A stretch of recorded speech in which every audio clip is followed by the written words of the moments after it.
السلام عليكم ورحمة الله وبركاته. نحمده ونصلي على رسوله الكريم. أما بعد، فقد قال الله تعالى في القرآن العظيم والفرقان المجيد: وذكر اسم ربك وتبتل إليه تبتيلا. صدق الله العلي العظيم. سبحان ربك رب العزة عما يصفون وسلام على المرسلين والحمد لله رب العالمين. اللهم صل على سيدنا محمد وعلى آله وأصحابه وسلم. اللهم صل على سيدنا محمد وعلى آله وأصحابه وسلم. اللهم صل على سيدنا محمد وعلى آله وأصحابه وسلم. கண்ணியத்திற்கும் மரியாதைக்கும் உரிய அல்லாஹ்வின் நல்லடியார்களே, பெரியோர்களே, அருமை சகோதரர்களே, புனிதம் நிறைந்த ரமலான் மாதத்தினுடைய 3வது தராவீகை நிறைவேற்றி இங்கே அமர்ந்திருக்கிற நம் அனைவரின் மீதும் அல்லாஹு ஜல்ல ஜலாலுவின் பேர் அருள் என்றென்றும் நிறைவாக எப்படி எட்டுமாக. அருமையான சகோதரர்களே, திருக்குர்ஆனுடைய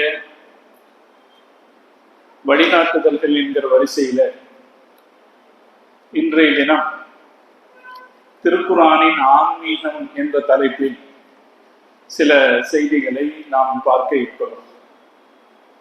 அல்லாஹ் ஜல்ல ஜலாலுஹு குர்ஆனின் வழிகாட்டுதலாக நாம் கேள்விப்படுகிற செய்திகளை கூடுமானவரை நம் வாழ்க்கையில் கடைபிடிக்க அல்லாஹ் தௌஃபீக் செய்தல் புரிவானாக. அந்த செய்திகளை நினைவில் வைத்துக் கொள்ளவும், தேவை ஏற்படுகிற சந்தர்ப்பத்தில் அதை பிறருக்கு எடுத்துச் சொல்லவும் அல்லாஹ் நமக்கு தௌஃபீக் செய்வானாக. சகோதரர்களே, ஆன்மீகம் என்கிற வார்த்தை இன்றைய உலகத்தில் மிகப்பெரிய வியாபாரமாக மாற்றப்பட்டிருக்கிற வார்த்தை. நீங்க சமீபத்தில் உத்தரப்பிரதேசத்தில் நடைபெற்ற மகா கும்பமேளாவை பற்றி படித்திருப்பீர்கள். அதே போல ஒரு சில நாட்களுக்கு முன்னால் நடைபெற்ற மகா சிவராத்திரியை பற்றியும் படித்திருப்பீர்கள். இந்த ரெண்டுமே ஆன்மீகத்தின் பெயரால் நடத்தப்படுகிற மிகப்பெரிய வியாபார சுரண்டல்கள். இதை நாம பார்த்தோம். மத்திய அரசாங்கத்தினுடைய பசுமை தீர்ப்பாயம், மத்திய அரசாங்கத்தில் நிபுணர்கள் வகிக்கிற பசுமை தீர்ப்பாயம் உத்தரப்பிரதேசத்தில் பிரக்யாத் நகரத்தில், அதாவது பழைய அலகாபாத் நகரத்தில் இருக்கிற திரிவேணி சங்கம் என்கிற 3 நதிகள் சந்திக்கிற இடம். அங்க இருக்கிற தண்ணீர் மிக அசுத்தமானது, குளிப்பதற்கு தகுதியே இல்லாதது என்று மத்திய அரசாங்கத்தினுடைய ஒரு அதிகாரப்பூர்வமான நிறுவனம் அறிவித்திருக்கிறது.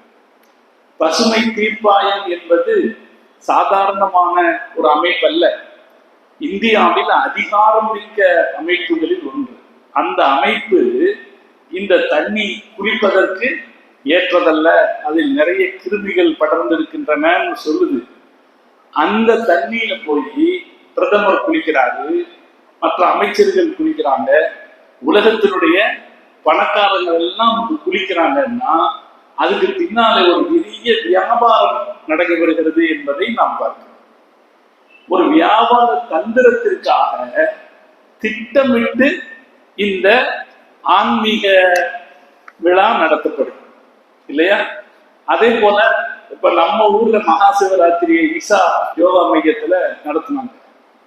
ஒரு ஈசா சிவராத்திரிங்கிறது இந்து சகோதரர்கள் காலங்காலமாக நடைமுறையில் வைத்திருக்கிற ஒரு வழக்கம். அதுவும் சைவ சமயத்தை பின்பற்றக்கூடியவர்கள் என்ன செய்வாங்க, அன்னைக்கு ராத்திரி பூரா முழிச்சிருப்பாங்க. அவங்க தத்துவம் என்னன்னா, சிவன் அன்னைக்கு தூங்கிடுறாரு, கடவுள் அன்னைக்கு தூங்கிடுறாரு, அவரை நம்முடைய பிரார்த்தனைகளால எழுப்பணும் அப்படின்னு நினைச்சு அவங்க முழிச்சிருக்காங்க. இது அவங்க மத கருத்து. அதை நாம என்ன செய்யல, அதுல நம்ம தலையிடல. ஆனா முழிக்க வைக்கிறதுங்கிற பேர்ல காட்டுக்குள்ளார ஆட்டம் போட்டு பாட்டு பாடி, சினிமாக்காரங்களை வர வச்சு பாட்டு பாடி, அதை பெரிய கூத்தாக்கி அதுக்கு கட்டணம் 50,000 ரூபாய்.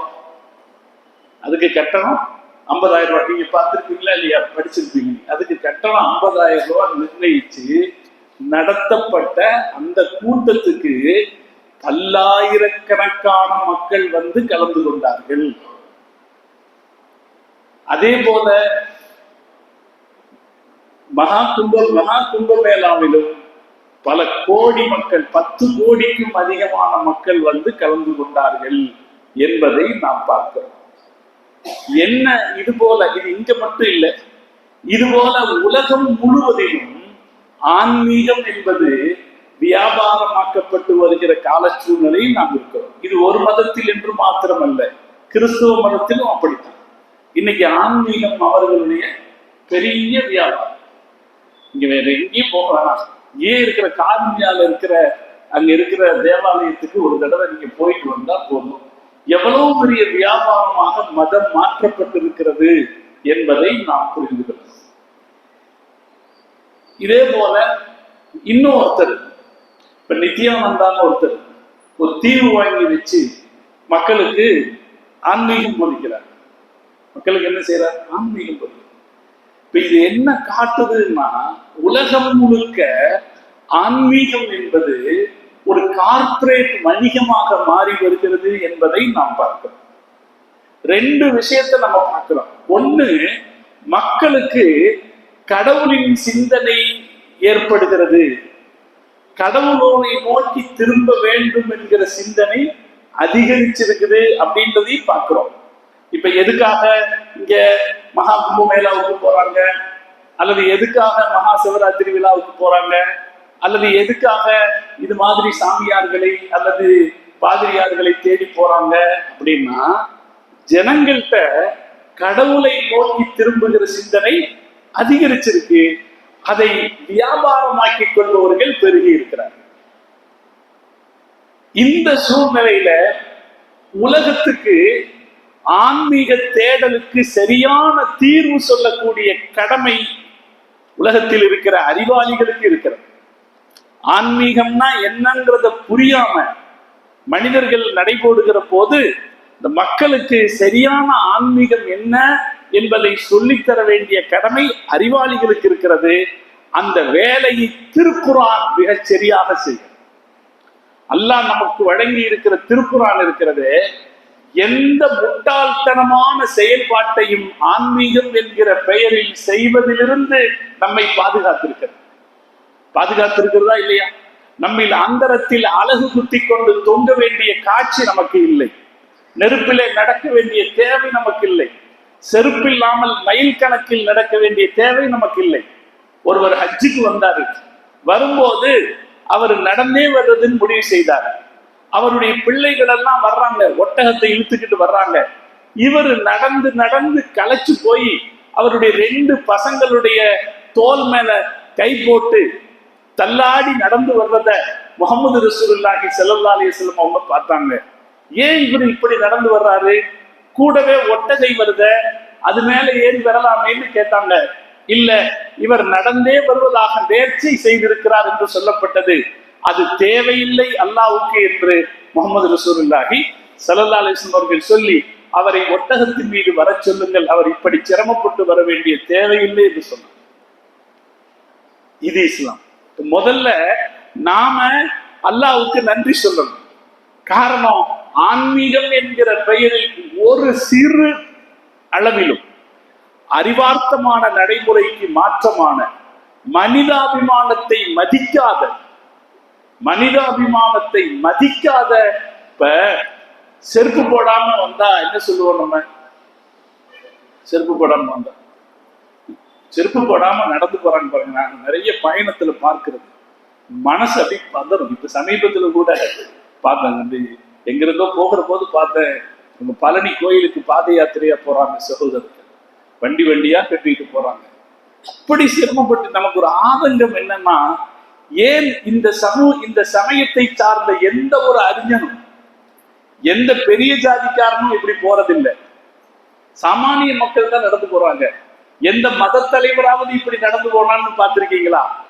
கடவுளுக்கு நெருக்கமான வேலைன்னா அதை முதல்ல செய்ய வேண்டியது யாரு? இந்த மத தலைவர்கள் அல்லவா, மத குருமார்கள் அல்லவா, யாராவது இப்படி செருப்பு போடாம நடந்து போறான்னு பாக்குறீங்களா? அவன் ஏசியிலையும் ரோல்ஸ் ராய்ஸ் கார்லையும் வரம் வந்துகிட்டு இருக்கான். யாராவது அப்படிப்பட்ட யாராவது இந்த அப்பாவிகளை பார்த்து இது கடவுளுக்கு தேவையில்லை என்று சொல்ல வேண்டாமா? இந்த ஜனங்களை காப்பாத்தி இருக்க வேண்டியது வேற்று கடமை இருக்கா இல்லையா?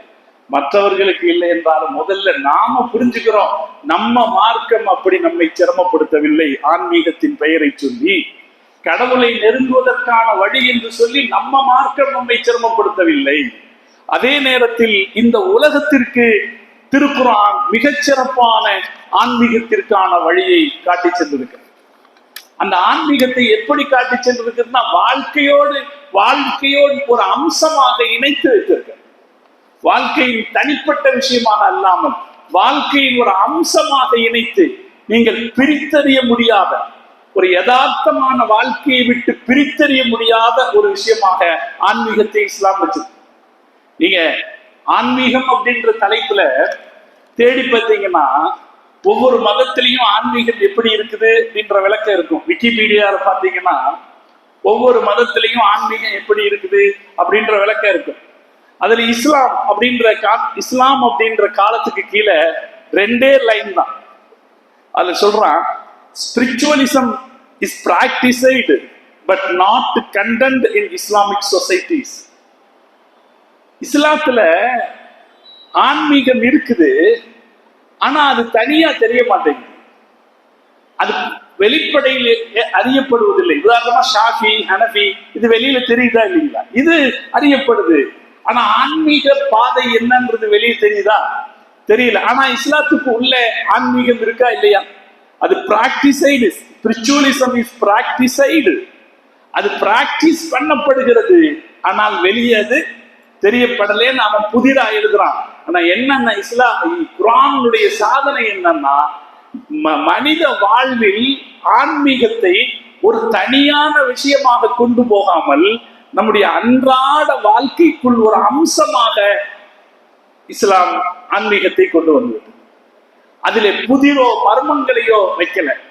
புதிர் மர்மங்களை வச்சா தான் அதை தேடி நீங்க போறதுக்கு ரொம்ப கஷ்டமா இருக்கும். அப்படி புதிரோ மர்மங்களையோ வைக்காம மிக சாதாரணமான விஷயமாக இஸ்லாம் ஆன்மீகத்தை கொண்டு வந்துருச்சு. திருக்குர்ஆன் ஆன்மீகத்தை மிக சாதாரணமான செய்தியாக சொல்லிச்சு. குர்ஆன் ஆன்மீகத்தை 2 வார்த்தையில சொல்லிடுச்சு. நான் விவரமா பேசுறேன், நீங்க ஞாபகம் வைக்கிறதுக்கு நான் 2 வார்த்தையை சொல்றேன். குர்ஆன் என்ன ஆன்மீகத்தை சொல்லி கொடுக்குதுன்னா, படைத்தவனை பற்றி யதார்த்தத்தை உணர்ந்து கொள்ளுங்கள். குர்ஆனுடைய ஆன்மீகம் என்ன? படைச்ச ரப்ப பத்தி யதார்த்தத்தை உணர்ந்துக்குங்க, அவனது படைப்புகளுக்கு உதவுங்கள். குர்ஆனுடைய அல்லாஹ்வை பத்தி யதார்த்தத்தை புரிஞ்சுக்குங்க, அல்லாஹ்வுடைய ஹல்குகளுக்கு உதவுங்க. இது குர்ஆனுடைய ஆன்மீகம். இன்ஷா அல்லாஹ் அது எப்படி சொல்லுது அப்படின்னு பார்ப்போம். இதுதான் நான் இந்த உரையை நிறைவு செய்யும் போது நீங்கள் புரிந்து கொள்வீர்கள், இஸ்லாம் இப்படித்தானே நமக்கு சொல்லுகிறது என்பதை நீங்கள் புரிந்து கொள்வீர்கள். மார்க்க என்ன சொல்லுது? அதுக்கு முன்னாடி ஒரு விஷயத்த இஸ்லாம் கிளியர் ஆக்கிடுது. குர்ஆனுடைய ஆன்மீகம் திருக்குர்ஆனுடைய ஒரு வசனம் கிளியர் பண்ணிடுதுன்னு சொல்லிடலாம். அதாவது எது தப்பு எது உண்மைங்கிறத ஒரு வசனம் தெளிவுபடுத்திடுது. அல்லாஹ் குர்ஆன்ல சொல்றான், ஒரு ஹுபானியத்தன் இப்ததஊஹா,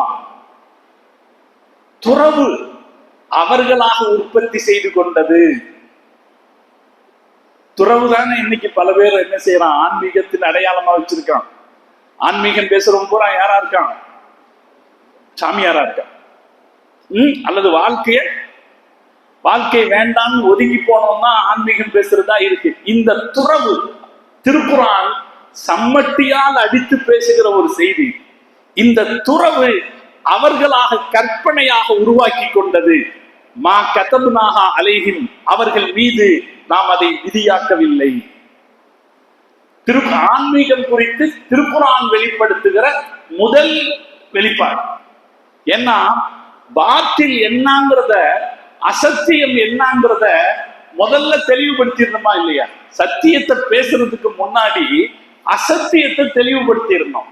விளக்கை ஏத்துறதுக்கு முன்னாடி அந்த சிம்னியை தொடச்சு வச்சிருந்தோம் இல்லைங்களா? அது மாதிரி திருக்குர்ஆன் சொல்லுது, இந்த ஆன்மீக உலகத்துல மிகப்பெரிய கோலோச்சி கொண்டிருக்கிற ஆளுகள் எல்லாம் பெரும்பாலும் போலித்தனமானவங்க. இந்த துறவு என்பது ஆன்மீகத்தின் முதல் போலித்தனம். இதை யார் சொல்லல? அல்லாஹ் சொல்றான், மா கதப்னா அலைஹிம், அவர்கள் மீது இதை நாம் விதித்திருக்கவில்லை. இதை ஆரம்பத்துல கையில் எடுத்தவங்க பல மதத்துக்காரங்க, புத்த மதத்துக்காரங்க, கிறிஸ்துவ மதம், இப்படி பல மதத்துக்காரங்க இந்த துறவரத்தை, அதே மாதிரி இந்து மதம், எல்லா மதத்திலையும் கடவுளுக்காக கடவுளை நெருங்கணும்னா என்ன செஞ்சிடணும்? உலக வாழ்க்கை எடுத்துக்க கூடாது. உலகத்தை நீங்க உலக இன்பத்தை நீங்கள் அனுபவிக்க கூடாது. நீங்க ரொம்ப சாதாரணமான ஆடை தான் போடணும், பிச்சை எடுத்துதான் சாப்பிடணும், ரொம்ப சாதாரணமான வாழ்க்கை தான் வாழணும், குடும்ப வாழ்க்கை வாழக்கூடாது, அரச சுகங்கள் காசு பணத்தின் சுகங்களை அனுபவிக்க கூடாது இல்லையா? இதெல்லாம் தானே துறவரத்தின் கருத்து. இப்படி துறவரத்தை அவர்கள் உருவாக்கி கொண்டார்கள். அவங்க உருவாக்கி கொண்டது எதற்காகனா, மக்களிடத்தில் தங்களை சிறந்தவர்களாக காட்டிக்கிறதுக்காக.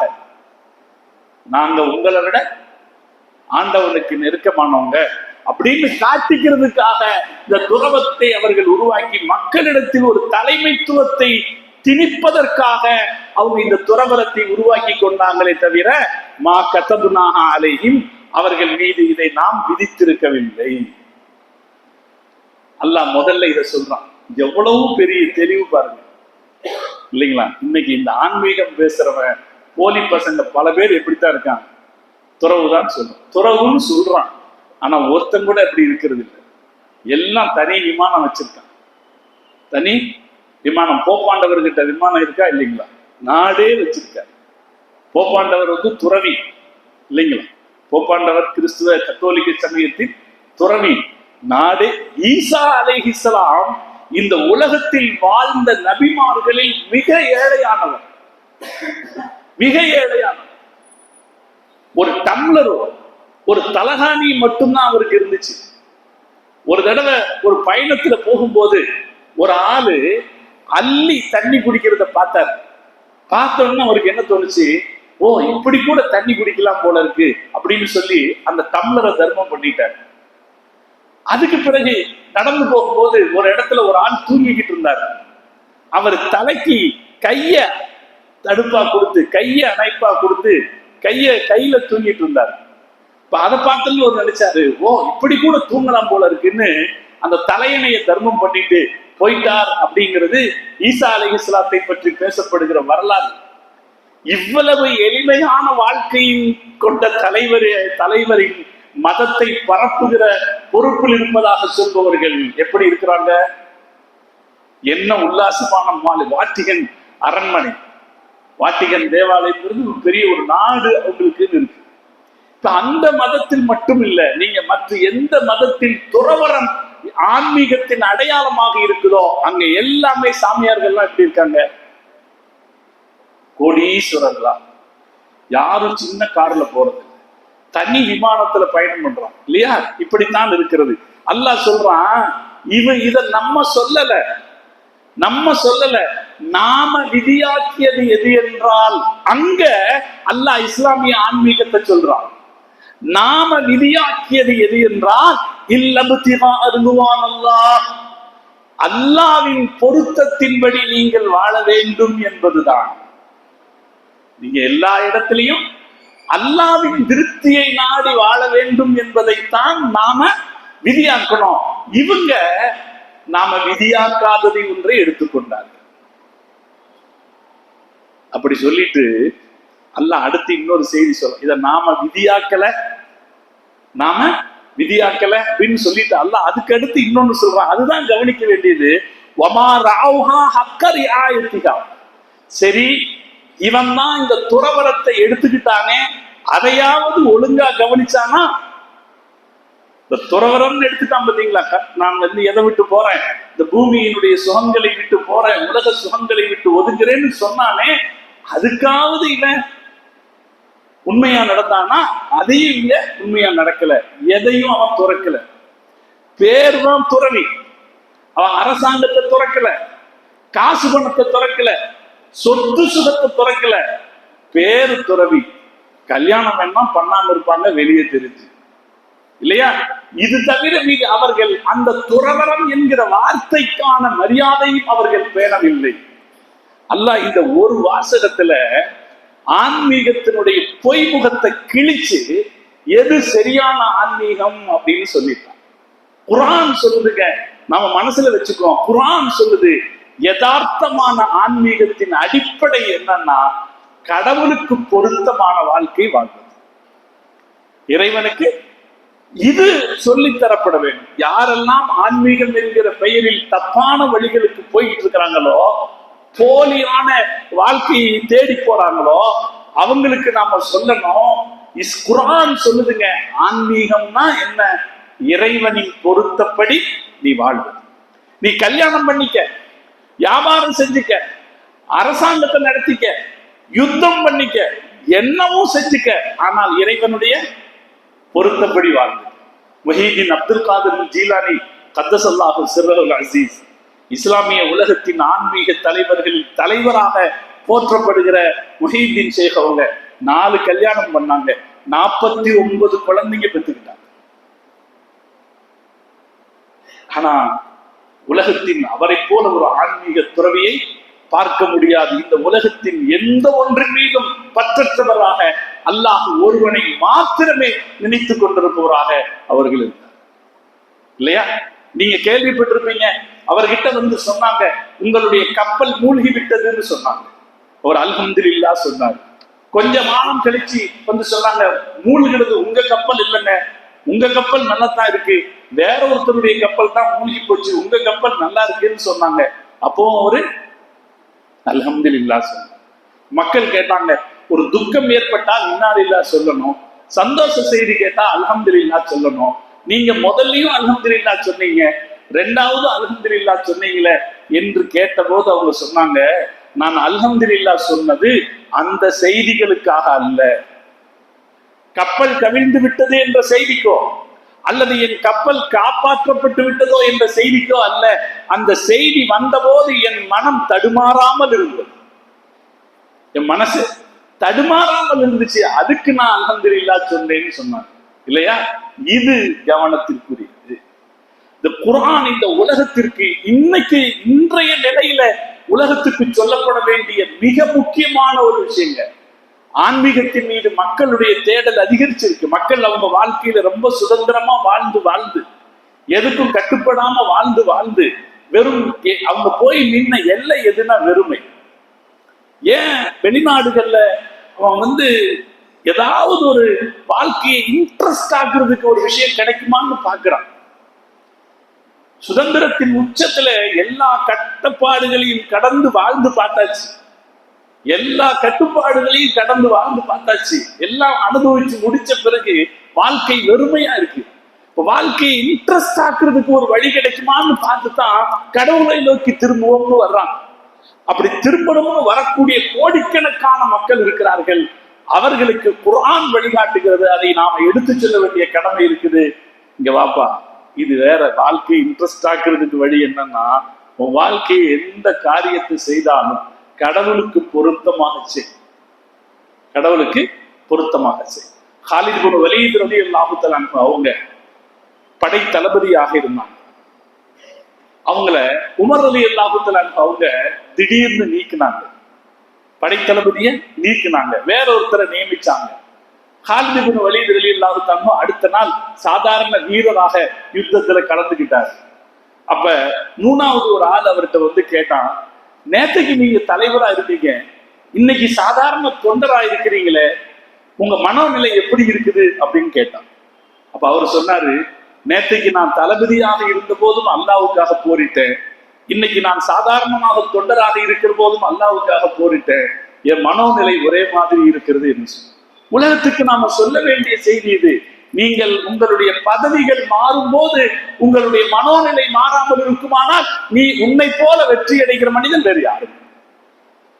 நம்முடைய அந்தஸ்து மாறினாலும் நம்ம மனோநிலை மாறாமல் இருக்குமானால் நம்மை போல வெற்றி அடைந்த மனிதன் வேறு யாரும் இல்லை. இது ஒருத்தர் விஷயத்துல மட்டும் இல்லை. ஹஜரத் அபூ பக்கர் சித்தீக் ரலியல்லாஹு தஆலா அவங்க ஆட்சி பொறுப்பேற்ற தொடக்கத்துல ஒரு படையை அனுப்புறாங்க. அந்த படைக்கு ஒருத்தர் தலைவரா தேர்ந்தெடுக்கிறாங்க. ராத்திரியோட ராத்திரியா அவர்கிட்ட போய் சொல்றாங்க, நாளைக்கு உங்களை இந்த படையினுடைய தளபதியா நான் நியமிச்சிருக்கேன். அதுக்கு அடுத்த நாள் காலையில அவங்க அந்த செய்திய உமர் ரலியல்லாஹு தன்கிட்ட சொன்னாங்க. உமர் ரலியல்லாஹு சொன்னாங்க, அவர் பொருத்தமா இருக்க மாட்டாரு. உமர் ரலியல்லாஹு தன்னுக்கு எதிலும் ஒரு நேர் பார்வை இருக்குது, அவர் பொருத்தமா இருக்க மாட்டாரே அப்படின்னாங்க. அப்படின்னா வேற யாரும் போடலாம், வேற ஒருத்தர் போடலாம். வேற ஒருத்தர் மாத்தியாச்சு. மாத்தின பிறகு அபூபக்கர் சித்திக் ரலியல்லாஹு தஆலா திரும்ப இந்த நபரை வந்து சந்திச்சு, நேற்றுக்கு நான் உங்களை தலைவர்னு சொல்லிட்டேன், ஆனா வேறு ஆலோசனைகள் உங்களை விட வேற ஒருத்தர் பொருத்தமானவர்னு சொல்லப்பட்டுடுச்சு, அதனால நான் அவரை நியமிக்கிறேன்னு சொன்னாங்க. இவர் ஒன்னும் சொல்லல, சரின்ட்டார். அடுத்த நாள் காலையில அவர் எல்லோரோடும் போய் அந்த படை அணிவகுப்பிலே நிற்கிறார். அவர் சாதாரண ஒரு வீரராக நிற்கிற போது ஒருவர் அவரிடத்திலே வந்து சொல்கிறார், மாலி அமீருல் முஃமினீன், இந்த அமீருல் முஃமினீனுக்கு என்னாச்சு? நேற்றுக்கு உங்களை தலைவர்னு சொல்றாரு, இன்னைக்கு வேறொருத்தர் தலைவர்னு சொல்றாரு. அப்போது அவர் சொன்னார், அவர் என்ன சொல்கிறாரோ அதை செய்வதுதான் என் வேலை. அவர் என்ன சொல்கிறாரோ அதை செய்வதுதான் என் வேலை. இது தேவையில்லாத பேச்சு என்றவர் சொன்னார். இந்த ஒரு பக்குவம் இருக்கு பாருங்க. இந்த ஒரு பக்குவம் எப்ப வரும்? அல்லாஹுவின் பொருத்தத்தை நாடி செயல்படுகிற போது வரும், இல்லைங்களா? இதுதான் வாழ்க்கையில் பெரிய ஆன்மீகம். குர்ஆன் சொல்லி தருகிற ஆன்மீகம் அப்படிங்கிறது இதுதான். எதுவாக இருந்தாலும் நீ வஜிஹில்லா, அல்லாஹ்வுக்காக என்று செய்யுங்க. இந்த ஆன்மீகம் தான் நமக்கு, இல்லைங்களா? இந்த ஆன்மீகம் தான் நமக்கு. இது நம்மகிட்ட இருக்கா இல்லையா? எது செய்யறதா இருந்தாலும் நீங்க எதுக்கா யாருக்கா செய்யுங்க. ஒரு 5 ரூபா தர்மம் பண்றோம், வெளியே வாசல்ல போகும்போது ஒருத்தர் நிக்கிறார், 5 ரூபா கொடுக்குறார். கொடுக்கும் போது அவர் கேட்டாரு, நான் எப்படி கொடுக்காம போறது அப்படிங்கிறதுக்காக கொடுக்கறதுன்னு இல்லை. அவர் கேட்டுட்டாரு, நான் எப்படி கொடுக்காம போறது அப்படிங்கிறதுக்காக, அல்லாஹ்வுக்காக கொடுக்க, அல்லாஹ்வுக்காக செய்யற என்று செய்கிற மனோபாவம் வந்துவிட்டால் நாம் ஆன்மீகவாதி. ஆன்மீகவாதினா என்ன அர்த்தம்? அல்லாஹ்வுக்கு நெருக்கமாக முயற்சி செய்பவர்னு அர்த்தம். ஆன்மீகம்னா என்னங்க அர்த்தம்? அல்லாஹ்வுக்கு நெருக்கமாக முயற்சி செய்பவர், அல்லாஹ்வுக்கு பரிசுத்தமான அடியாராக முயற்சி செய்பவர்னு அர்த்தம். இப்ப நம்ம மார்க்க நமக்கு சொல்லி கொடுக்குது, நீங்க அல்லாஹ்வின் திருப்தியை நாடி செயல்படுங்கள் எல்லா விஷயத்திலேயும். ஒரு ஹதீஸ் உண்டு, அபு உமாமா ரலியல்லாஹு தஆலா அவங்க அறிவிக்கிற ஹதீஸ். ஒரு மனிதர் பெருமானாரிடத்திலே வந்து கேட்டார், அர்ஐது ரஜுலன் கஸா யல்தமிசுல் அஜ்ர வல்-திக்ர், அல்லாஹ்வின் தூதரே, ஒரு மனிதர் யுத்தத்தில் வந்து கலந்து கொள்கிறார். எதுக்காக? அவருக்கு பேர் கிடைக்கணுங்கிறதுக்காக. யுத்தத்துல வந்து கலந்துகிட்டா என்ன கிடைக்கும்? ஜெயிச்சோம்னா கொஞ்சம் பரிசு கிடைக்குமா இல்லையா? பரிசு கிடைக்கும் என்பதற்காக, பெயர் கிடைக்கும் என்பதற்காக ஒருவர் வந்து யுத்தத்தில் கலந்து கொண்டால் மாலகு, அவருக்கு என்ன கிடைக்கும் என்று கேட்டார்கள். கால ஸல்லல்லாஹு அலைஹி வஸல்லம், பெருமானார் ஸல்லல்லாஹு அலைஹி வஸல்லம் அவர்கள் சொன்னார்கள், லாஷை, ஒன்றும் கிடைக்காது. ஒரு ஆள் பேருக்காக காசுக்காக வந்து யுத்தத்தில் கலந்து கொண்டால், யுத்தம் என்பது உயிரை தருவதற்கு தயாராக இருக்கிற செய்திதான். உயிரை தருவதற்கு தயாராக இருக்கிற ஒரு செயலே ஆனாலும் கூட அதில் அல்லாஹ் நோக்கம் இல்லாமல் போகும் என்றால் லாஷை, அதில் ஒன்றும் இல்லை. இன்னல்லாஹ லா யக்பலு இல்லா மா கான ஹாலிசன், எது அல்லாஹ்வுக்கென்றே இருக்கிறதோ வபுதுலியஹி வஜ்ஹுஹு, அல்லாஹ்வுக்கு திருப்தியை நாடி செய்யப்படுதோ அதை மட்டும்தான் அல்லாஹ் ஏற்றுக்கொள்கிறான் என்று சொல்லி அல்லாஹ் தௌஃபீக் செய்வான். இப்ப நாம குர்ஆன் நமக்கு சொல்லுது, ஆன்மீகத்துக்காக நம்ம என்ன செய்ய வேண்டிய தேவையில்லை. காட்டுல போய் கடுந்தவம் செய்ய வேண்டிய அவசியம் இல்லை. காலில் செருப்படியாமல் மைல் கணக்கில் நடந்து போக வேண்டிய தேவையில்லை. நெருப்பு சட்டியை கையில தூக்கிட்டு போகவோ நெருப்புல மிதிச்சுட்டு போக வேண்டிய அவசியம் இல்லை. அல்லது 50,000 ரூபாய்க்கு டிக்கெட் வாங்கி கொண்டு எங்கேயும் போக வேண்டிய தேவை இல்லை. நாம செய்யற செயலை அல்லாஹுடைய திருப்திக்குன்னு செஞ்சா, இது குர்ஆன் சொல்லு.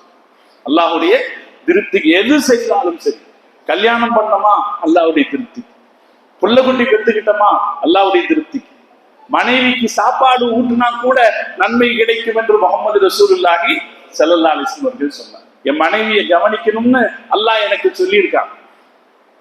எங்க உஸ்தாதுமார்கள் நான் பார்த்திருக்கேன், அவங்க ஒவ்வொரு காரியத்தையும் இப்படித்தான் செஞ்சாங்க.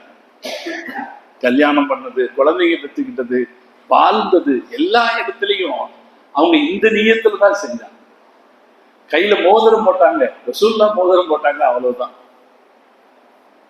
எல்லா ஒவ்வொரு விஷயத்தையும் அல்லாஹ் இப்படி சொல்லி இருக்கிறான், ரசூல்லா இப்படி சொல்லி, இதை தவிர அவங்களுக்கு வேற சிந்தனை இருந்த மாதிரி நமக்கு தெரியல. அப்படி யார் அப்படி அல்லாஹ்வின் பொருத்தத்தை மட்டும் தேடி வாழ்கிறார்களோ அவர்களுக்கு அதை தவிர வேற ஆன்மீகத்தை வேற தேடி போக வேண்டியது. இந்த அல்லாஹ்வின் பொருத்தத்தை தேடி நம்ம வாழணும்னா, நம்ம செயல்படணும்னா முதல்ல அல்லாஹ்வை புரிஞ்சுக்கணும். அல்லாஹ் தான் எல்லாம், நம்மளை படைச்சவன் அல்லாஹ். இல்ல புரிஞ்சுக்கணும், அல்லாஹ்வுடைய பொருத்தத்தை தேடி போகணும்னா அது எப்ப வரும்? முதல்ல நம்மளை படைச்சது ரப்பு. காலிக்கு யார் தான்? அல்லாஹ் தான். ராஜிக்கு ரிசுக்கு கொடுக்கறது அல்லாஹ் தான், இல்லையா? அல்லாஹ் தானே ரிசுக்கு கொடுக்குறான். பல தடவை உங்களுக்கு சொல்லிட்டேன். நம்ம வச்சிருக்கிற கடை நமக்கு ரிசுக்கு தர்றதில்லை, நம்ம வச்சிருக்கிற தொழில் நமக்கு ரிசுக்கு தர்றதில்லை. அது ரிசுக்கு தருதுன்னா நம்மள மாதிரி கடை வச்ச எல்லாத்துக்கும் ரிசுக்கு கிடைச்சிருக்கணும். கடை தான் ரிசுக்கு தருதுன்னா நம்மள மாதிரி கடை வச்சிருக்கிற எல்லாத்துக்கும் ரிசுக்கு கிடைச்சிருக்கணும். அப்படி நம்மள மாதிரி கடை வச்ச எல்லாத்துக்கும் கிடைக்கல, அல்லாஹ் நமக்கு தந்திருக்கான். நம்மள மாதிரி இருக்கிற எல்லா சகோதரர்களுக்கும் அல்லாஹ் வசதியை தரல, அல்லாஹ் நமக்கு வசதியை தந்திருக்க. அப்ப ரிசுக்குங்கிறது அல்லாஹ் தர்றது, பாதுகாப்பு யார் தர்றது? அல்லாஹ் தர்றது, ஷிஃபா அல்லாஹ் தருவது, எல்லாம் அல்லாஹ். முதல்ல அல்லாஹ்வை சரியா புரிஞ்சுக்கிட்டு ஒரு முடிவுக்கு வரணும். ஆன்மீகத்தின் அடுத்த நிலை என்னன்னா, அல்லாஹ் நம்மளை எல்லா இடத்திலையும் கவனிச்சுக்கிட்டு இருக்கிறாங்கிறத மனசால உணர்றது. அல்லாஹ்வுடைய பொருத்தம் எல்லா விஷயத்திலையும் வேணும்னா, நம்ம தொழுக வர்றோம் யாருடைய பொருத்தத்தை தேடி? அல்லாஹ்வுடைய பொருத்தத்தை தேடி. வியாபாரம் செய்யணும் யாருடைய பொருத்தத்தை தேடி? அப்படின்னா அல்லாஹ் அதை கவனிக்கிறாங்கிற நினைப்பு வேணுமா இல்லையா? குளிக்க போறோம், குளிக்கிறோம், வெள்ளிக்கிழமை குளிக்கிறோம், அல்லது ரமலான்ல இரவு நேரங்கள்ல குளிக்கிறது சிறப்பு, அப்படி குளிக்கிறோம். இப்ப அப்படி குளிக்க போகும்போது கூட என்ன நினைப்புல அல்லாஹ்வுடைய பொருத்தத்தை தேடி போய் குளிக்கிறோம்னு வைங்களேன். அப்படி குளிக்கும் போது அல்லாஹ் நம்மளை கவனிக்கிறான் அப்படிங்கிற அந்த சிந்தனை. எப்போதும் அல்லாஹ் நம்மளை கவனிக்கிறாங்கிற சிந்தனை இருக்குமானால் நம்ம அல்லாஹ்வுடைய பொருத்தத்தை தேடுகிற மனப்பக்குவம் வரும். குர்ஆன் நமக்கு சொல்லுது, எல்லா இடத்துலயும் நீங்க அல்லாஹ்வை நினைப்புல வையுங்க, அல்லாஹ்வை நினைப்புல வையுங்க. ஒதுக்குருல்லாஹ கியாமன், அல்லாஹ்வை நீங்க நின்ற நிலையில் நினைவில் வையுங்கள். ஒகுதன் இருக்கிற போதும், வஅலா ஜுனூபிக்கும் நீங்கள் படுத்திருக்கிற போதும் அல்லாஹ்வை நீங்கள் நினைவில் வையுங்கள். எல்லா இடத்துலயும் எல்லா சந்தர்ப்பத்திலையும் அல்லாஹ் உங்க நினைப்புல இருக்கட்டும். அல்லாஹ் இன்னொன்னு சொல்றான் பாருங்க, ஃபைதா குதியத்திஸ் ஸலா, வெள்ளிக்கிழமை ஜும்மா தொழுகை முடிந்து விட்டால் ஃபந்தஷிரு ஃபில் அர்தி, பூமியில் நீங்கள் பறந்து சென்று வப்தகு மின் ஃபத்லில்லாஹ், வியாபாரத்தை தேடிக்கொள்ளுங்கள். பூமியில நீங்க பறந்து போய் வியாபாரத்தை தேடிக்கீங்க அப்படின்னு சொல்லிட்டு அந்த இடத்துல அல்லாஹ் சொல்றான், ஒதுக்குருல்லாஹ், அல்லாஹ்வை நினைவில் வையுங்கள். நின்னா, உட்கார்ந்தா, படுத்தா அல்லாஹ்வை ஞாபகத்தில் வைங்க. வியாபாரம் செய்ய போனீங்கன்னா அல்லாஹ்வை ஞாபகத்தில் வைங்க. இப்படி எல்லா இடத்துலையும் அல்லாஹ்வை ஞாபகத்துல வச்சுக்கிட்டா, எல்லா இடத்துலயும் அல்லாஹ் நம்மளை கண்காணிக்கிறான் அப்படிங்கிற உணர்வு வந்துட்டா அது ஆன்மீகத்தின் அற்புதமான மனோநிலை, அற்புதமான மனோநிலை. தரீகாக்கள்ல ரிஃபாயி தரீகான்னு ஒரு தரீகா, அஹ்மது கபீர் ரிஃபாயி அப்படின்னு மிகச்சிறந்த இஸ்லாமிய ஆன்மீக பெரியவர். அவரு மன்சூர் அல் ஃபதாஹி அப்படிங்கிறவர்கிட்ட அவரு சீடரா இருந்தார். அல் பதாஹி, மன்சூர் அல் பதாஹிங்கிறவர்கிட்ட சீடரா இருந்தார். அவரு யாருன்னா இவருடைய சின்னத்தான், இவருடைய சின்னத்தான். இவர் அவர்கிட்ட சீடரா வரும்போது அவருடைய சொந்த மகனும் அவர்கிட்ட இருக்காரு. ஒரு காலகட்டம் வருது, அவரு தனக்கு பின்னால் ஒருத்தரை அவருடைய பொறுப்புக்கு நிர்ணயிக்கணும், ஹலீஃபாவாக நிர்ணயித்தல் அப்படின்னு சொல்லுவாங்க. அப்படி நிர்ணயிக்கிற ஒரு கட்டம் வருது. அப்ப இவங்க ரெண்டு பேரும், அவருடைய சொந்த மகனும் இவரும், அஹ்மது கபீர் ரிஃபாயி ரஹிமஹுல்லாஹ், இவங்க ரெண்டு பேரும் அதுக்கான போட்டியில இருக்காங்க. அப்ப யாரை நிர்ணயம் பண்றது? இந்த நேரத்துல இவர் மன்சூர் அல் பதாஹி அவருடைய மனைவி அவர்கிட்ட சொல்றாங்க, நம்ம பையனை நியமிங்க, சொல்லுவாங்களா இல்லையா? பெண்கள் என்ன சொல்லுவாங்க, நம்ம பையனை நியமிங்க அப்படின்னு சொன்னாங்க. இப்ப அவருக்கு ஒரு தர்ம சங்கடம் ஆயிடுச்சு. ஏன்னா அவங்க அந்த சைட்ல இருந்து ஒரு கோரிக்கை வந்த பிறகு என்ன செய்யறது? அப்ப அவர் என்ன செய்தாரு, இந்த இடத்துல அந்த அம்மாவுக்கு யார நிர்ணயிப்பது பொருத்தம்ங்கிறத அந்த அம்மாவுக்கு புரிய வைக்கணும். அதுக்காக அவர் என்ன செய்தாரு, ஒரு 2 புறா பிடிச்சார். ஒரு புறாவை மகன்கிட்ட கொடுத்து, இன்னொரு புறாவை அஹமதுல் கபீர் ரிஃபாயி அவங்கள்ட்ட கொடுத்து, யாரும் பார்க்காத இடத்துல போய் இதை அறுத்துட்டு வாங்கன்னு சொன்னார். அவங்க மகன் புறாவை வாங்கிட்டு வேகமா போனாரு, அறுத்துட்டு வந்துட்டார். அஹமதுல் கபீர் ரிஃபாயி புறாவை எடுத்துட்டு போனாரு, ரொம்ப நேரம் ஆச்சு, திரும்பி வந்தாரு, புறா கையில உயிரோடு இருந்துச்சு. ஏன்பா நீ புறாவை அறுக்கலையா அப்படின்னு கேட்ட போது, அல்லாஹ் பார்க்காத ஒரு இடத்தை எங்கேயும் நான் பார்க்க முடியலையே. யாரும் பார்க்காத இடம்னா அல்லாஹ் பார்க்காத ஒரு இடத்தை நான் எங்கேயும் பார்க்க முடியலையே அப்படின்னு சொன்ன போது அவருடைய மனைவிக்கு அவர் புரிய வைத்தார், இந்த பாதைக்கு தான் நிர்ணயிக்க பொருத்தமானது யார் என்பதை புரிய வைத்தார்னு. அப்ப மனசுக்குள்ள அல்லாஹ் நம்மை எல்லா இடத்திலும் கவனித்துக் கொண்டிருக்கிறான் அப்படிங்கிற அந்த நினைவுக்கு வருகிற போது நமக்கு என்ன எண்ணம் வரும்? அந்த எண்ணம் வரும்போது அவனுடைய பொருத்தப்படி நடந்துக்கணும்னு நினைப்போம். அப்படி ஒரு நினைப்பு வந்து விட்டால் அது ஆன்மீகம். அது ஆன்மீகம். இதற்கு அடுத்து நான் முதல்ல 2 வார்த்தை சொன்னேன். ஆன்மீகத்தினுடைய ஒண்ணே படைத்தவனை சரியாக புரிந்து கொள்வது. இல்லையா? இப்ப நான் சொன்ன மெத்தட் தானே கரெக்ட். அல்லாஹ் எல்லா இடத்திலும் நம்மை கவனித்துக் கொண்டிருக்கிறான். நாம் அவனின் பொருத்தத்திற்கு ஏற்ப எல்லா இடத்திலும் நடந்து கொள்ள வேண்டும் என்ற மனோநிலையில் இருப்பது ஆன்மீகம் என்று குர்ஆன் சொல்லுது. அதுக்கடுத்து சொல்லுது, அல்லாஹ்வை நீ சரியா புரிஞ்சுக்கிட்டதுக்கு அடுத்து அல்லாஹ்வுடைய அடியார்களுக்கு உபயோகமாக நடந்து. ஆன்மீகம் என்பதை குர்ஆன் சொல்லி தருகிற நடைமுறை இது. ஆன்மீகம்ங்கிறது நீ கடவுளுக்கு தங்க காசை கொண்டு போய் போடுறது அல்ல. என்னமெல்லாம் அபிஷேகம் பண்றாங்க இல்லைங்களா? அல்லாஹு சமது, அல்லாஹ் தேவைகள் எத்தணும். குல் அல்லாஹ் சூரால வருது, அல்லாஹு சமது, அல்லாஹ் தேவைகள். எதையும் நீ யாருக்கு கொடுக்க வேண்டியது? அல்லாஹ்வுக்கு கொடுக்க வேண்டியது எல்லாமே யார்கிட்ட இருக்கு?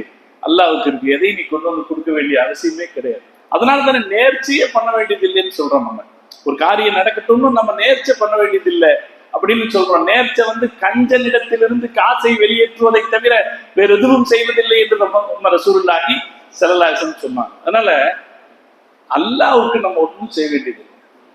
அல்லாஹ்வுடைய படைப்புகளுக்கு இப்ப ஆன்மீகத்தின் வழி என்னன்னா, அல்லாஹ்வை சரியாக புரிந்து கொண்டு அல்லாஹ்வுடைய பொருத்தத்திற்கு ஏற்ப வாழ்வது, அல்லாஹ்வின் படைப்புகளுக்கு உதவும்.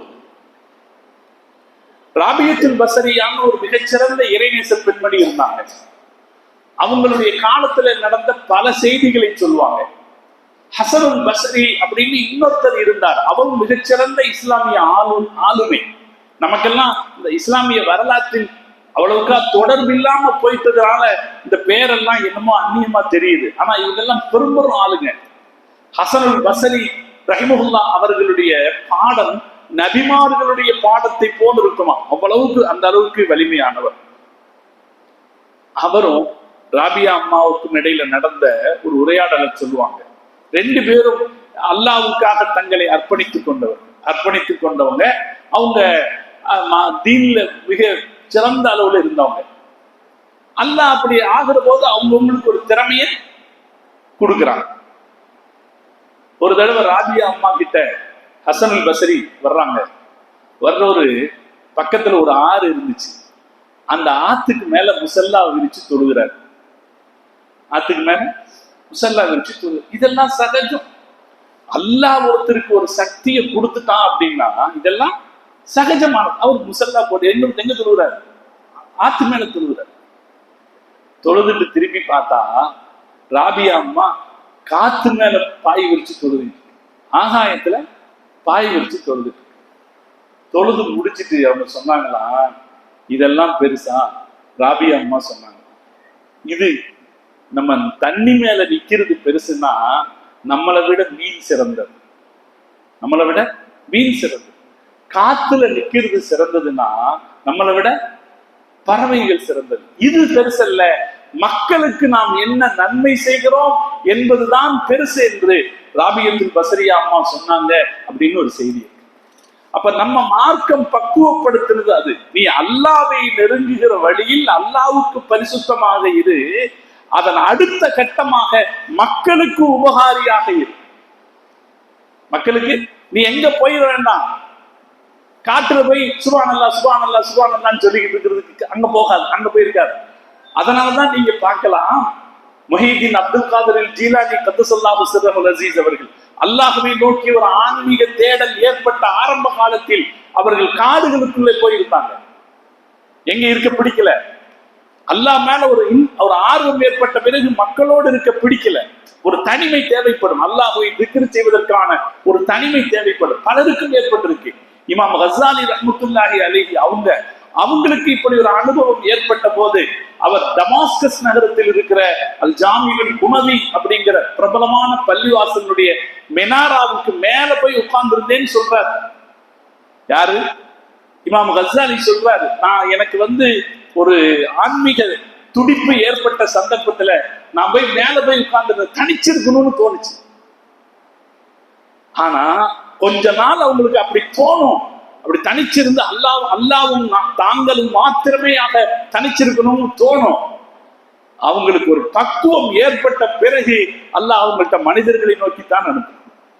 முஹிதீன் ஷேக் அதற்கப்புறம் தான் மக்களுக்கு உபதேசம் செய்வதற்கு வந்தாங்க. 30 வருஷம் பயான் செய்தாங்க.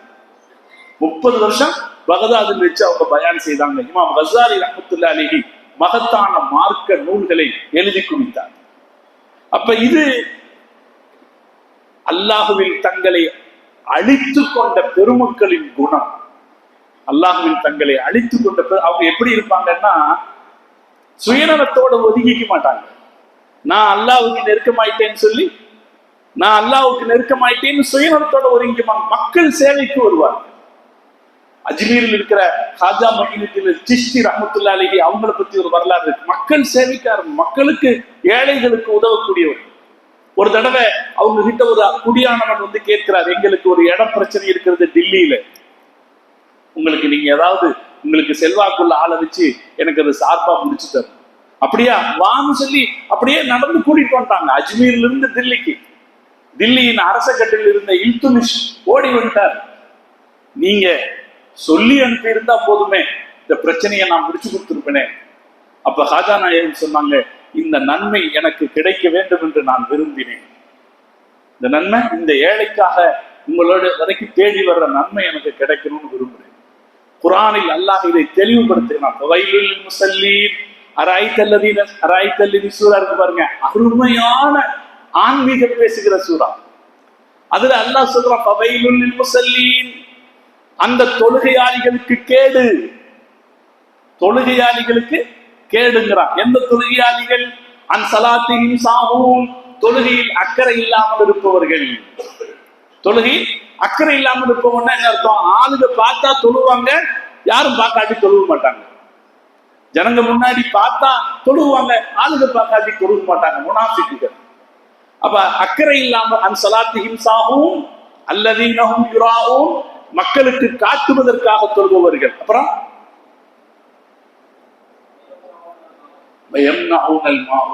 ஒரு ஊசியை கூட இரவலாக தராதவர்கள். மாவுன்னா ஊசி, ஒரு ஊசியை கூட இரவலாக தராது. ஏதாவது சம்பந்தம் புரியுதா நமக்கு? அல்லாவுக்கு தொழாத, அல்லாவுக்கு சரியாக தொழாத, அல்லாவை சரியாக தொழாதவர்களுக்கு கேடு அப்படின்னு சொன்னது புரியுது. முகஸ்துதிக்காக தொழுறவங்க கேடுன்னு சொன்னது புரியுது. அல்லாஹ் அதே வரிசையில சேர்க்கிறான், ஒரு ஊசியை கூட இரவலாக தராது. ஊசினா ஏன் அல்லாஹ் ஊசியை சொன்னான்னா, நான் அதை கூட சொல்லியிருக்கிறேன். நீங்க ஒரு பேனாவை கொடுத்தீங்க ஒருத்தருக்கு இரவலா, ஒரு பேனாவை இரவலா கொடுத்தீங்கன்னு வைங்க, அவர் என்ன செய்வாரு? அது எழுதுனா ஒரு துளி மை அதுல செலவாகும். ஒரு ஊசியை ஒருத்தருக்கு இரவலா கொடுத்தீங்கன்னு வைங்க, அவர் 10 நிமிஷம் தைச்சிட்டு கொடுத்தாரு, நமக்கு ஏதாவது நஷ்டம் வருமா? நமக்கு எந்த நஷ்டமும் வராது. அதை கூட இரவலா கொடுக்க மாட்டான் சில பேர். அப்படி இருப்பானா இல்லையா? முல்லா கதை ஒண்ணு இருக்கு. முல்லா கிட்ட ஒரு ஆளு கொஞ்சம் கொடி கயிறு துணி கட்டுற கயிறு கொஞ்சம் இரவலா கொடுங்கன்னு கேட்டாராம். முல்லா சொன்னாரா, நான் மாவு காய போட்டிருக்கேன் தரமாட்டேன்னு. நான் புரியல, நான் மாவு காய போட்டிருக்கேன். இந்த கேட்டவருக்கு அதிசயம், மாவு எப்படிங்க காய போடுவீங்க? அவர் சொன்னார், உனக்கு தர்றதில்லைன்னு முடிவாயிடுச்சுன்னா நான் என்ன வேணாலும் காய போடுவேன், உனக்கு தர்றதில்லைன்னா நான் என்ன வேணாலும் காய போடுவேன். அப்படி சில பேர் இருப்பான், எதுவும் கொடுக்கவே மாட்டேன்னு இருப்பான். அல்லாஹ் சொல்றான், அப்படி செய்யறவன் நரகம் பவைலுள்ளில் முசல்லீன், அவன் தொழுகையாளியாக இருந்தாலும் அவன் நரகத்துக்கு போவான். இன்னும் நிறைய குர்ஆனுடைய வசனங்கள் இருக்குது. அந்த வசனங்கள் சொல்லுகிற செய்தி என்னன்னா, இஸ்லாம் வலியுறுத்துகிற ஆன்மீகம் என்பது அல்லாஹ்வுக்கு பரிசுத்தமாக நடந்து கொண்ட பிறகு அடியார்களுக்கு உபகாரமாக இருக்கும், அடியார் மக்களுக்கு உதவியாக இருப்பது. அதனாலதான் எந்த வலிமார்கள் இறைநேசர்கள் எடுத்து பாருங்க, அவங்க எல்லாமே அந்த சமூக மக்களுக்கு உதவி செய்யறவங்களா தான் இருந்திருப்பாங்க, அந்த பகுதி மக்களுக்கு உதவி செய்யறவங்களாக, உபகாரிகளாகத்தான் இருந்திருப்பாங்க. அந்த உபகாரத்தை நினைத்துத்தான் இன்றைக்கும் மக்கள் போய் சேருவாங்க. இன்னைக்கும் மக்கள் போறது அந்த உபகாரத்தை நினைச்சுதான் போறாங்கன்னு. அப்ப இஸ்லாமிய ஆன்மீகம் அப்படிங்கிறது அல்லாஹ்வை புரிந்து கொள்வது, அல்லாஹ்வுக்கு பொருத்தமான வாழ்க்கையை வாழ்வது, அதே நேரத்தில் மக்களுக்கு உதவி செய்பவர்களாக இருக்கு. இதுக்கு அடுத்த ஒண்ணு இருக்கு. இஸ்லாமிய ஆன்மீகத்துல அல்லாஹ் என்ன சொல்றான்னா, இந்த ஆன்மீகத்துல ஒரு ஸ்டேஜ் மட்டும் இல்லை, அடுத்தடுத்து அல்லாஹ்வை நோக்கி நெருங்குதல் அப்படிங்கிறதுல அடுத்தடுத்த ஸ்டேஜ் இருக்கு. அல்லாஹ் குர்ஆன்ல ஒரு ஆயத்துல சொல்றான், லைஸ அலல்லதீன ஆமனு வஅமிலு ஸாலிஹாத்தி, ஈமான் கொண்டு நல்லமல் செய்தவர்களுக்கு எந்த குற்றமும் இல்லை, ஃபீமா தஹிமு, அவர்கள் முன்னால் சாப்பிட்ட விஷயத்தை. அதாவது சில விஷயங்களை இஸ்லாம் பின்னால ஹராமாக்குச்சு, இஸ்லாம் பின்னால ஹராமாக்குச்சு, முன்னால் அது ஹராம் இல்லை. அப்ப மது பின்னால ஹராமாச்சு. உஹது யுத்தம் நடக்கும் போது சில பேர் மது அருந்தி இருந்தார்கள். ஏன்னா அப்ப மது ஹராமாக்கப்படல, ஹராம் பின்னால ஹராமாக்கப்பட்ட போது கவலைப்பட்டாங்க. அதுதான் அல்லாஹ் ஹராமாக்கிட்டானே, அன்னைக்கு அவங்க எல்லாம் மது அருந்திய நிலையில யுத்தத்துல கலந்துக்கிட்டாங்களே. அப்ப அல்லாஹ் இந்த செய்தியை சொல்றான், லைஸ அலல்லதீன ஆமனு வஅமிலு ஸாலிஹாத்தி, ஈமான் கொண்டு நல்லமல்கள் செய்தவர்கள் மீது குற்றம் இல்லை, ஃபீமா தஹிமு, அவர்கள் சாப்பிட்டதில். எப்ப இதாமத்தகவ் ஆமனு, அவர்கள் அல்லாஹ்வை பயந்து ஈமான் கொண்டிருந்தால், அல்லாஹ்வை பயந்து ஈமான் கொண்டிருந்தால். இதுக்கு அடுத்து வருது பாருங்க, வஅமிலு ஸாலிஹாத்தி, அல்லாஹ்வை பயந்து ஈமான் கொண்டு நல்லமல் செய்திருந்தால். ஒரே ஆயத்துல முதல்ல வந்துருச்சு ஈமான் கொண்டு நல்லமல் செய்தவர்கள் அப்படின்னு வந்துருச்சு. அதுக்கு அடுத்து அல்லாஹ் சொல்றான், அல்லாஹ்வை பயந்து ஈமான் கொண்டு நல்லமல் செய்தவர்கள். அதுக்கு அடுத்து அல்லாஹ் சொல்றான், சும்மத்தகவ், பிறகு அல்லாஹ்வை பயந்து ஆமனு, ஈமான் கொண்டவர்கள். சும்மத்தகவ், பிறகு அல்லாஹ்வை பயந்து வஅஹ்ஸனு, உபகாரிகளாக இருந்தவர்கள் என்று அல்லாஹ் ஒரே ஆயத்துல ஈமானையும் தக்வாவையும் இஹ்சான் என்கிற ஆன்மீகத்தையும் அல்லாஹ் திருப்ப திருப்ப சொல்றான். இந்த ஆயத்தின் அடிப்படையில் அறிஞர்கள் சொல்வாங்க, இந்த ஆன்மீகம் அப்படின்னு சொல்றமே, அதுல அல்லாஹ்வுடைய பொருத்தத்தை நாடி செயல்படுறது சராசரியான ஆன்மீகம், அது வேறு. அதில் கிளைகளும் இருக்கிறது, என்னன்னா அல்லாஹ் இறைவனை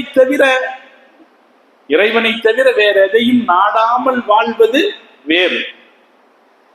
உலக ஆசைக்கு உலகத்தில் இடம் கொடுக்காமல் இருப்பது அதன் கிளை, அதன் உச்ச நிலை ஒண்ணு இருக்கு. அதாவது நம்ம உலகத்துல என்னெல்லாம் சுகதுக்கங்கள் இருக்கோ அதுல வாழ்ந்துக்கலாம், அல்லாஹ்வுடைய பொருத்தத்தை நாடி வாழ்ந்துட்டோம்னா அதுவும் ஆன்மீகம். இது வேறு நிலை, அடிநிலை. இதுல போக போக ஒரு நிலை இருக்கு, என்னன்னா அல்லாஹ்வை தவிர வேற எதுவும் வேண்டாம்னு முடிவு பண்றது. அல்லாஹ்வை தவிர வேற எதுவும் வேண்டாம்னு முடிவு பண்றது, அதுக்கு பேரு ஜுஹுது. ஜுஹுதுனா இந்த துறவு அல்ல, எதுவும் நமக்கு தேவை அதன் பக்கம் நாட்டம் இல்லாமல் இருப்பது, காசின் மீது நாட்டம் இல்லாமல் இருப்பது, அதிகாரத்தின் மீது நாட்டம் இல்லாமல் இருப்பது, வேற எதன் மீதும் நாட்டம் இல்லாமல் இருக்கிறது. அதுதான் அல்லாஹ்வை நோக்கி முழுசா ஒதுங்குற ஒரு சூழ்நிலை அப்படின்னு இருக்கு. அப்படி ஒரு நிலைமையும் இருக்கிறது. அந்த நிலை யாருக்குரியது என்றால் மிகச்சிறந்தவர்களுக்குரிய, சராசரியான சராசரியா படிச்சா போதும்னு சில பேர் நினைப்பாங்க. சில பேர் என்ன நினைப்பாங்க, ஸ்பெஷலைசேஷன் பண்ணணும்னு நினைப்பாங்களா இல்லையா? அதே போல இந்த ஆன்மீகத்திலையும் ஒரு சராசரியான ஆன்மீகத்தில் வாழ்ந்துடணும்னு சில பேர் நினைப்பாங்க. இன்னும் சில பேர் அல்லாஹ்வை இன்னும் நெருங்கி போகணும்னு நினைப்பாங்க. ராபியத்துல் பஸ்ரியா அம்மா, மீண்டும் அவங்கள நான் உங்களுக்கு ஒரு உதாரணத்துக்கு சொல்றேன். அவங்க கல்யாணம் பண்ணிக்கல, ஆனா மிகச்சிறந்த இஸ்லாமிய ஆன்மீகவாதியாக இருந்தாங்க. அல்லாஹ்வின் மீது பேரன்பு கொண்ட ஒரு வாழ்க்கையை அவங்க வாழ்ந்தாங்க. அவங்க ஜெருசலத்துக்கு வந்த போது ஜெருசலத்தினுடைய அரசர் அவங்கள சம்பந்தம் பேசுறாரு, நான் உங்களை கல்யாணம் பண்ணிக்கிறேன். கேட்கும் போதே அவர் எச்சரிக்கையா கேட்கிறாரு. ஏன்னா அந்த அம்மா ஆன்மீகத்துல ஈடுபாடு கொண்டு பகுதி முழுக்க ஆன்மீக கருத்துக்களை பேசிட்டு போறவங்க. அவங்கள போய் சம்பந்தம் பேசும்போது எச்சரிக்கையா பேசுறாரு. எனக்கு நீங்க கணவனுக்குரிய எந்த கடமையும் செய்ய வேண்டியதில்லை, உங்களை நான் கல்யாணம் பண்ணிக்கிறேன். நாளை மறுமையில என் பேரு சொல்லப்படும் போது உங்களுடைய கணவர் அப்படின்னு சொல்லப்பட்டா அது எனக்கு போதும். ஜெருசலத்தின் அரசர் சொல்றார், நாளை மறுமையில் உங்களுடைய பேரோடு உங்களுடைய கணவர் என்ற பேர் எனக்கு சொல்லப்பட்டால் அது போதும், நான் கல்யாணம் பண்ணிக்கிறேன். அப்ப ராபியா அம்மா சொல்றாங்க, நீங்க சொல்றது சரிதான், ஆனா இன்னொரு விஷயம், எம்பகி அல ஜௌஜதி யுஹிப்ப ஜௌஜஹா. ஒரு மனைவிக்கு ஒரு கடமை இருக்குது. என்னதான் வேலை செய்ய வேண்டாம்னா நீங்க சொன்னா கூட அவருடைய கணவனை நேசிக்க வேண்டிய கடமை மனைவிக்கு இருக்கு. கணவனை நேசிக்க வேண்டிய கடமை இருக்கு. ஆனா நான் அல்லாஹ்வை மட்டுமே நேசிக்கிறேன், நேசிப்பதாக முடிவெடுத்திருக்கேன், அதெல்லாம் நான் உங்களை கல்யாணம் செய்துக்க முடியாது அப்படின்னு சொன்னேன். அப்ப இந்த ஆன்மீகத்தில் அப்படியும் ஒரு நிலை இருக்கிறது. குர்ஆனும் அதை சொல்லி காட்டுது. குர்ஆன் நபி மூசா அலைஹிஸ்ஸலாம் அவர்களுடைய வரலாற்றை, ஹிதர் அலைஹிஸ்ஸலாமுடைய வரலாற்றை சொல்லி காமிக்குது. இப்ப நான் அதை பேசினா அது ஒரு பெரிய விஷயமா போயிடும். அதாவது வாழ்க்கை வாழ்ந்து வாழ்க்கையில நம்ம கூட அப்படி நினைக்கணும், ஆசைப்படணும். நம்ம இந்த உலகத்தில் இருக்கிற சுகதுக்கங்களை எல்லாம் அனுபவிக்கும் போது நம்ம அல்லாஹ்வுடைய பொருத்தத்தை நாடி எல்லா விஷயத்திலையும் செய்ய செய்ய காலம் போக போக வயசு கூட கூட அல்லாஹ்வை நோக்கி கொஞ்சம் அதிகமா நெருங்கிறதுக்கு முயற்சி செய்யணுமா வேணாமா? செய்யணும். சின்ன வயசுல செய்யாட்டி கூட கொஞ்சம் பெரிய வயசாகும் போது என்ன செய்யணும், கொஞ்சம் தஹஜ்ஜுத் தொழுதுக்கலாம். அல்லாஹ் குர்ஆன்ல சொல்றான், ஃபதஹஜ்ஜத் பிஹி நாஃபிலத்தல் லக், நீங்கள் அல்லாஹ்வுக்காக தஹஜ்ஜுத் தொழுதுங்க. அஸா அன் யபஅஸக ரப்புக மகாமன் மஹ்மூதா, அல்லாஹ் உங்களை நாளை மறுமையிலே மகாம் மஹ்மூத் என்கிற இடத்தில் உயர்த்துவான். வயசு கொஞ்சம் அதிகமாகும் போது தூக்கத்தை என்ன செய்யணும், கொஞ்சம் குறைச்சிக்கணும். தூக்கமே வராவிட்டா என்ன செய்துக்க வேண்டியது, பாய விரிச்சு முசல்லா விரிச்சு தொழுதுக்க வேண்டியது, திக்ர் தஸ்பீஹ் செய்துக்க வேண்டியது, அல்லாஹ் அல்லாஹ்னு நினைச்சுக்க வேண்டியது தானுங்க. வேற என்ன இருக்க போகுது? வயசு அதிகரிக்க அதிகரிக்க அப்படி நாம அல்லாஹ்வை நோக்கி நெருங்க, நஃபிலான இபாதத்து செய்ய செய்ய யாரை நெருங்குறோம்? அல்லாஹ்வை நெருங்குறோம். அப்படி நெருங்குகிற ஒரு நிலை வரும்போது என்ன வரும்னா, முழுக்க அல்லாஹ் போதும் அப்படிங்கிற ஒரு ஸ்டாண்டுக்கு வரும். பலர் அப்படி வந்திருக்காங்க. பலர் அப்படி. துன்னூனுல் மிஸ்ரி என்கிற மிகச்சிறந்த இஸ்லாமிய ஆன்மீக பெரியவர், அவங்களுக்கு எல்லாம் நிறைய பெருமைகள் இருக்குது. நான் ஒரு சின்ன தகவலுக்காக சொல்றேன். அவரு பெரிய பெரிய பணக்காரராக அந்தஸ்தான வாழ்க்கை வாழ்ந்தவர். அவருடைய ரூம்ல படுத்திருக்காரு. அவருடைய பால்கனியில ஏதோ சத்தம் கேட்குது, உப்பரிகையில ஏதோ சத்தம் கேட்குது. ஆனா மனசுக்குள்ள ஒரு பெரிய பணக்காரராக இருந்தா கூட மனசுக்குள்ள என்ன நினைப்பு, நம்ம அல்லாஹ்வை நெருங்கி வாழணும் அப்படிங்கிற, அல்லாஹ்வுடைய திருப்தி வேணும், அந்த நெருக்க வேணும் அப்படிங்கிற நினைப்புல இருக்கிறவர். அவருடைய பால்கனியில சத்தம் கேட்குது. என்ன சத்தம் அப்படின்னு போய் பார்த்தா ஒரு ஆள் அங்க நிக்கிறான். இங்க என்ன செய்யறேன்னு கேட்கிறாரு. நான் ஒட்டகத்தை தேடிக்கிட்டு இருக்கேன். எங்க? பால்கனியில ஒட்டகத்தை தேடுறான். அவர் கேட்டாரு, பால்கனியில ஒட்டகம், உப்பரிகையில் ஒட்டகம் தேடுறியா அப்படின்னு போது அவர் சொன்னா, நீங்க தங்க கட்டில் படுத்துக்கொண்டு அல்லாஹ்வுடைய திருப்தி வேணும் என்று நினைக்கிற போது நான் உப்பரிகையில் ஒட்டகத்தை தேடக்கூடாதா அப்படின்னு. அந்த நிமிஷத்துல மொத்த மாளிகையை விட்டுட்டு வெளியே விட்டார். மொத்த மாளிகையை விட்டுட்டு வெளியே விட்டார். அப்படியும் வாழ்ந்தவர்கள் இருக்கிறார்கள். அந்த மாதிரியான ஒரு நிலைக்கு சென்றவர்களும் இருக்கிறார்கள். அது உயர்ந்த நிலை, ஆன்மீகத்தினுடைய ஒரு படி உயர்ந்த நிலை. அல்லாஹ்வுக்கு நேசர்களாக ஆகுறது, இறை நேசர்களாக ஆகுறதுன்னு சொல்றமே, அந்த நிலை அவங்களுக்கு வாழ்க்கையில வேற எதுவும் பொருட்டாக இருக்காது, அல்லாஹ் தான் பொருட்டாக இருக்காது. இப்னு அரபி அப்படின்னு ஒரு மிகப்பெரிய இஸ்லாமிய இறைநேசர் இருந்தாரு. அவரு டமாஸ்கஸ் நகரத்துக்கு வந்த போது அவர் பெரிய அறிஞர். அவருக்கு டமாஸ்கஸ் நகரத்தினுடைய ஜனாதிபதி அவருக்கு ஒரு வீடு கொடுத்தார். நீங்க இங்க எங்க ஊருக்கு வந்திருக்கீங்கன்னு அவருக்கு ஒரு மாளிகை கொடுத்தார். இவர் மாளிகையில உட்கார்ந்து இருக்கிறாரு. அந்த வழியா ஒரு ஃபக்கீர் சாப்பிடும் தான், அல்லாவுக்காக ஏதாவது கொடுங்க அப்படின்னு கேட்டான். நாங்க அப்படித்தானே கேட்பாங்க, அல்லாவுக்காக. அவர் சொன்னார், உங்கள்கிட்ட கொடுக்கறதுக்கு என்கிட்ட எதுவும் இல்லை, இந்த வீடு இருக்கு எடுத்துக்கிறியா? தாராளமா எடுத்துக்கிறேன், இந்தா எடுத்துக்கிட்டு இறங்கி போயிட்டாரு. அப்படி ஒரு மனோநிலை.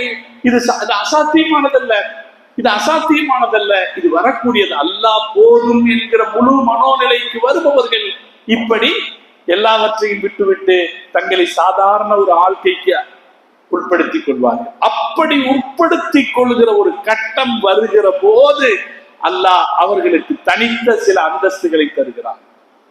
அல்லாஹ் அவர்களுக்கு தனித்த சில அந்தஸ்துகளை அவங்கதான் வலியுள்ளாக்களாக இறைநேசர்களாக மாறுகிறார்கள்.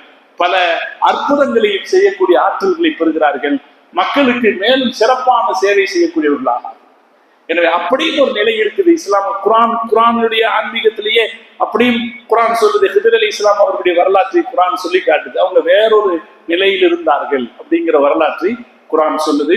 அப்ப அது நமக்கு தருகிற செய்தி என்னன்னா, ஒரு சராசரியாக ஆன்மீகம் அப்படிங்கிற போது ரெண்டே விஷயம்தான். ஒண்ணு, அல்லாஹ் எங்கேயும் நம்மளை கவனிச்சிட்டு இருக்கான்னு தெரிஞ்சு அவனுடைய பொருத்தத்தை தேடி வாழ்வது. ரெண்டாவது, மக்களுக்கு உபகாரம் செய்யும், மக்களுக்கு உதவியாக இருக்கும். இது குர்ஆன் கூறுகிற ஆன்மீகம். இதுல ஒரு படிநிலை மேல உயர்ந்து உயர்ந்து போவதாக இருந்தால் அப்படியும் ஒரு நிலை இருக்கிறது. அது எல்லோருக்குமானதல்ல, அது எல்லாருக்குமானதல்ல, அது மிகச்சிலருக்கானது. இப்ப ஹிதர் அலி இஸ்லாத்தினுடைய வரலாறு பேசும்போது மூசா அலைஹிஸ்ஸலாம் அவங்க ஹிதர் அலி இஸ்லாமோட பயணம் போன ஒரு செய்தி சூரத்துல் கஹஃப் அத்தியாயத்தில் இருக்கு. கேள்விப்பட்டிருக்கீங்களா? மூசா அலைஹிஸ்ஸலாம் ஹிதர் அலி இஸ்லாமோட போவாங்க, ஒரு கப்பல்ல பயணம் பண்ணுவாங்க, கப்பல்ல ஓட்ட போட்டுருவாங்க. கொஞ்சம் தூரம் போனா கொஞ்சம் பசங்க விளையாடிக்கிட்டு இருப்பாங்க, அதுல ஒரு பையனை கழுத்தை பிடிச்சி கொண்டு போடுவாங்க. அதுக்கப்புறம் ஒரு இடத்துக்கு போவாங்க, அந்த ஊருக்காரங்கிட்ட சாப்பாடு கேட்டிருப்பாங்க, ஒருத்தன் கூட சோறு கொடுத்துருக்க மாட்டான், அந்த ஊருக்காரனுக்கு அவர் உதவி செய்வார். இப்படி எல்லாம் 3 விஷயம் நடக்கும். அதுக்கப்புறம் இதுக்கு பின்னால் இருக்கிற அல்லாஹ்வுடைய தத்துவங்களை அவர் சொல்லி காட்டுவார். அல்லாஹ் இதுக்கு பின்னாடி என்ன தத்துவங்களை வச்சிருந்தான்னு சொல்லி காட்டுவார்னு ஒரு வரலாறு இருக்கா இல்லையா? அந்த வரலாறு தொடங்குற இடத்துல மூசா அலைஹிஸ்ஸலாம் அவர்கிட்ட போய் சொல்லுவாரு, நான் உங்க கூட வந்து மார்க்கத்தை கொஞ்சம் கத்துக்கலாம்னு நினைக்கிறேன் அப்படின்னு சொல்லுவார். சொல்லும் போது அவர் சொல்லுவார், இன்னக லன் தஸ்ததிஅ மஅய ஸப்ரா, உங்களால பொறுமையா என் கூட வர முடியாது. அப்ப அந்த நிலைய முதல்லயே தெளிவுபடுத்துறார். சில நிலை இருக்கிறது, அல்லாஹ்வுக்காக எல்லாவற்றையும் துறந்து நிற்கிற நிலை ஒன்று இருக்கிறது. அது எல்லோருக்குமானதல்ல, விசேஷமான சிலருக்கு மாத்திரமானது அப்படின்னு அல்லாஹ் அந்த அந்த ஆயத்திலே ஹிதர் அலி இஸ்லாம் அவங்க சொல்லுவாங்க. அப்படியும் ஒரு நிலை இருக்கிறது, அதையும் குர்ஆன் சொல்லுகிறது. ஆனால் அது விசேஷமான சிலருக்கு மட்டும்தான். சாமானியமான எல்லா மக்களுக்குமான ஆன்மீகம் அப்படிங்கிறது எல்லா இடத்திலும் அல்லாஹ் நம்மை கவனித்துக் கொண்டிருக்கிறான். அவனுக்கு பொருத்தமான வாழ்க்கை வாழ வேண்டும், மக்களுக்கு உபகாரியாக இருக்கிறது. அல்லாஹ்வை நெருங்கிறதுக்கு நஃபிலான நற்செயல்கள் செய்யும். அல்லாஹ் விளங்குறதுக்கு நஃபிலான நற்செயல்கள் தேவை. கூடுமான வரை அல்லாஹ் விளக்கிய ஹராமான விஷயங்களை விட்டு விலகிக் கொள்ள வேண்டும். இது குர்ஆன் நமக்கு கற்றுத்தருகிற ஆன்மீகம். நான் இன்னை விவரிச்சு பேச முடியல, இதுவே ரொம்ப நேரம் ஆயிடுச்சு. யோசிச்சு பாருங்க, என்ன உன்னதமான ஆன்மீகம். உலகத்தில் ஆன்மீகம் என்ற பெயரில் நடைபெறக்கூடிய அட்டகாசங்கள் எப்படி இருக்கிறது. நம்ம மார்க்கம் கற்றுக் கொடுத்திருக்கிற, நம்ம குர்ஆன் நமக்கு கற்றுக் கொடுத்திருக்கிற ஆன்மீகம் எப்படிப்பட்டது. அல்லாஹ் மகத்தான ஒரு வேதத்தை நமக்கு வழங்கி இருக்கிறார். அந்த வேதம் எல்லா நிலையிலும் நமக்கு சிறப்பான வழிகாட்டுதல்களை தரக்கூடியது. அல்லாஹு ஜல்ல ஜலாலுஹு அந்த குர்ஆனை நம் வாழ்க்கையின் எல்லா நிலையிலும் கடைபிடித்து வாழ்கிற தௌஃபீக்கை நமக்கு தருவானாக. நம்முடைய வாழ்க்கையில நாம எந்த காரியத்தை செஞ்சாலும் அல்லாஹ்வுடைய பொருத்தத்தை நாடி செய்கிற தௌஃபீக்கை அல்லாஹ் நமக்கு தருவானாக. வஆகிரு தஅவானா அல்ஹம்துலில்லாஹி ரப்பில் ஆலமீன்.